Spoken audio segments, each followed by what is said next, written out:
Hollow was a village nestled between rolling green hills and a whispering forest. Life was simple, rhythms dictated by the sun and seasons, laughter echoed through the valley. Children chased butterflies in sun-drenched meadows. Market days were vibrant with the colours of woven fabrics and the aroma of freshly baked bread. The villagers lived in harmony with nature, their days filled with peaceful toil. The air was crisp and clean, carrying the scent of wildflowers. Streams tumbled down the hillsides, their waters sparkling like liquid diamonds. The villagers were a close-knit community, sharing both joys and sorrows. They celebrated harvests with lively dances and songs, their faces alight with happiness. The elders, repositories of ancient wisdom, guided the village with gentle hands. Evenings were filled with storytelling around crackling fires. Tales of brave ancestors and mythical creatures filled the air. The nights were quiet, punctuated only by the chirping of crickets and the distant howl of a lone wolf. Hollow was a place of peace, a sanctuary untouched by the troubles of the outside world. The villagers lived a life of contentment, their needs met by the bounty of the land. The forest provided them with wood for their homes and game for their tables. The river teemed with fish, a source of sustenance and livelihood. The land was fertile, yielding abundant crops. Hollow was a testament to the harmony between man and nature.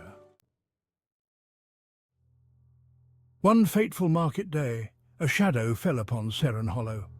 A chilling roar echoed through the valley, shattering the tranquility.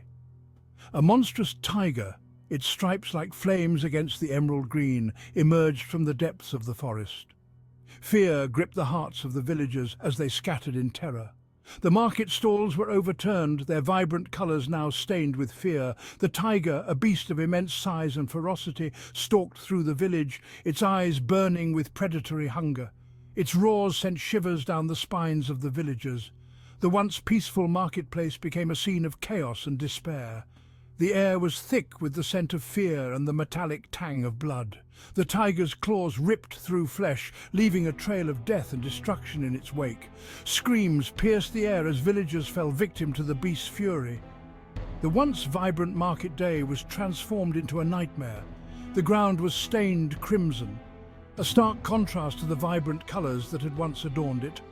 The tiger's reign of terror continued, plunging the village into a state of perpetual fear. The villagers barricaded themselves in their homes, their hearts pounding with dread. The once cheerful laughter of children was replaced by terrified whimpers. The shadow of the striped demon loomed large over Hollow. The village chief, a man of great wisdom and courage, knew that something had to be done. He called upon Follyga, the bravest and most skilled hunter in Hollow. Follyga, a man of few words but immense strength, was revered by the villagers for his prowess in the hunt. He was their last hope. The chief's voice, normally strong and steady, trembled with a mixture of fear and determination. He pleaded with Follyga to save the village from the deadly menace. He spoke of the innocent lives lost and the terror that gripped the hearts of the villagers. He placed the fate of Hollow in Follyga's capable hands. Follyga listened intently, his eyes reflecting the gravity of the situation. He understood the weight of the responsibility placed upon his shoulders. He knew that he was the only one who could stand against the striped demon. He accepted the challenge, his resolve hardening like steel. With a solemn nod, Follyga accepted the chief's plea. He knew that the hunt would be perilous, but he was determined to protect his village. He was a hunter, a protector, a shield against the darkness. He would face the tiger, no matter the cost. Follyga began his preparations, meticulously checking his weapons. He sharpened his spear, its tip gleaming in the firelight. He strung his bow, testing its strength and resilience. He gathered herbs and roots known for their healing properties, preparing for any injuries he might sustain in the hunt. He prayed to the spirits of the forest, seeking their guidance and protection. He asked for strength and courage to face the formidable beast. He offered them gifts of fruits and flowers, a token of his respect and reverence. He prepared himself not only physically but also spiritually. Follyga knew that the tiger was a cunning and powerful adversary. He studied the tracks left by the beast, analyzing its movements and behavior. He spoke to the villagers who had witnessed the tiger's attacks, gathering every detail he could. He planned his strategy with meticulous care.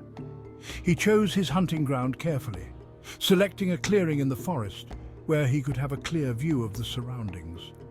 He set traps, using his knowledge of the forest and the tiger's habits to his advantage. He prepared himself for a long and arduous hunt. He was ready. Section 5. Into the Heart of Darkness. As the sun dipped below the horizon, casting long shadows across the land, Follyga ventured into the forest. He moved with stealth and precision, his senses heightened, alert to every rustle of leaves and snap of twigs. The forest, once a place of solace and tranquility, now felt ominous and foreboding. The deeper he ventured, the darker the forest became. The trees loomed like menacing figures, their branches intertwined like skeletal fingers. The air grew heavy with an unnatural stillness. The only sounds were the beating of his own heart and the occasional hoot of an owl. Follyga followed the tiger's tracks, his eyes scanning the surroundings. The tracks led him deeper into the heart of the forest, a place where few dared to venture. The air grew colder, and a chilling mist began to rise from the forest floor. He felt a sense of unease, a premonition of danger. He pushed onward, driven by his determination to protect his village. He knew that the tiger was close. He could sense its presence in the air.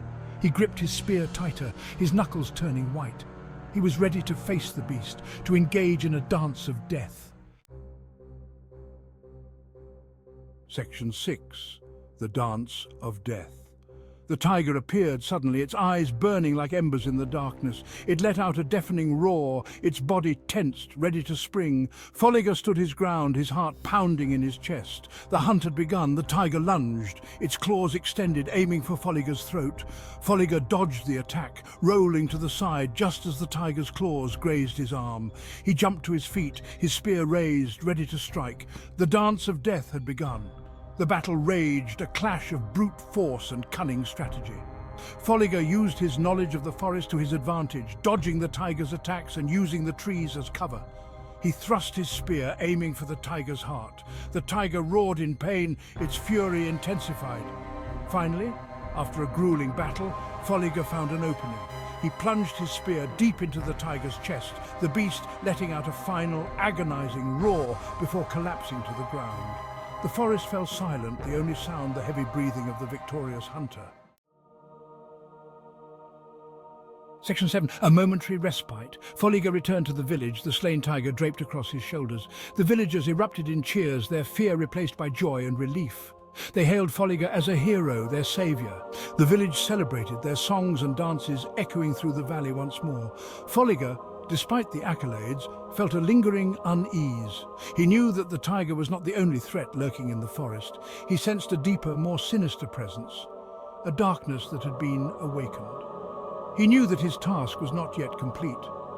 He sought out Akua, the village elder, a woman known for her wisdom and connection to the spirits.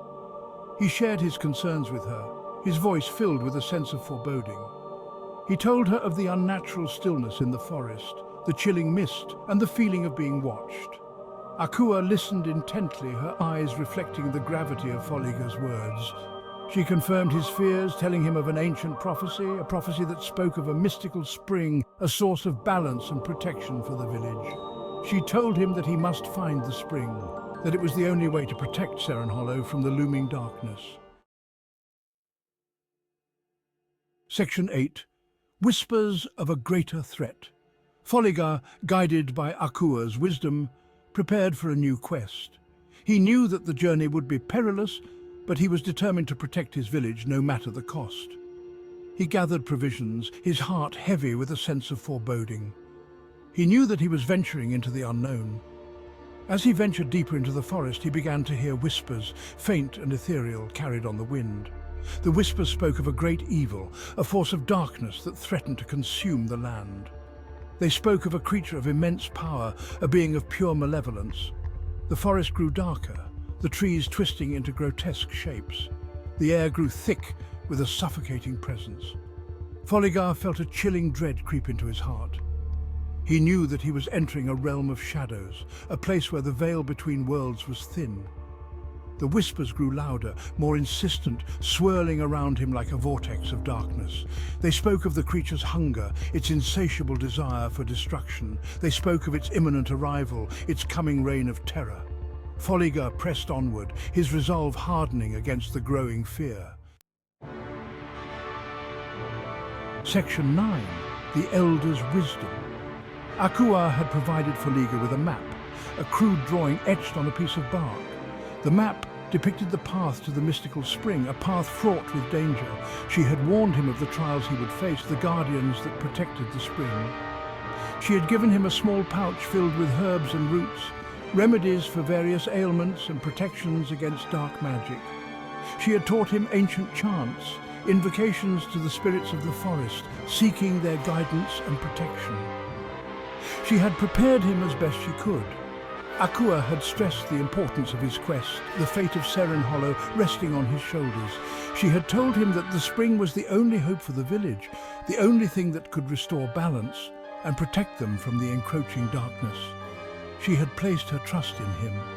She had looked at him with eyes filled with both hope and fear, knowing that he was the only one who could undertake this perilous journey.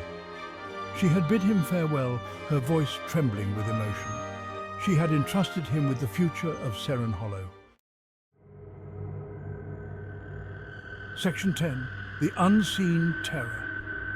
Follyga followed the map, his senses heightened, alert to every sign of danger. The forest grew denser, the trees closing in around him like a suffocating embrace. The air was thick with an unnatural stillness, a silence that was more terrifying than any sound. He reached a clearing, the ground strewn with ancient runes glowing faintly in the dim light. The air crackled with an unseen energy. He felt a presence, a powerful and malevolent force watching him from the shadows. He knew he was close to the spring. Suddenly, the ground began to tremble, the trees swaying violently. A low growl echoed through the clearing, a sound that resonated deep within Follyga's bones. He gripped his spear, his heart pounding in his chest. He prepared to face whatever lurked in the shadows. A monstrous shape emerged from the darkness, its form shrouded in mist, its eyes glowing with an unholy light. It was unlike anything Follyga had ever seen, a creature of nightmare, a being of pure terror. The unseen terror had revealed itself.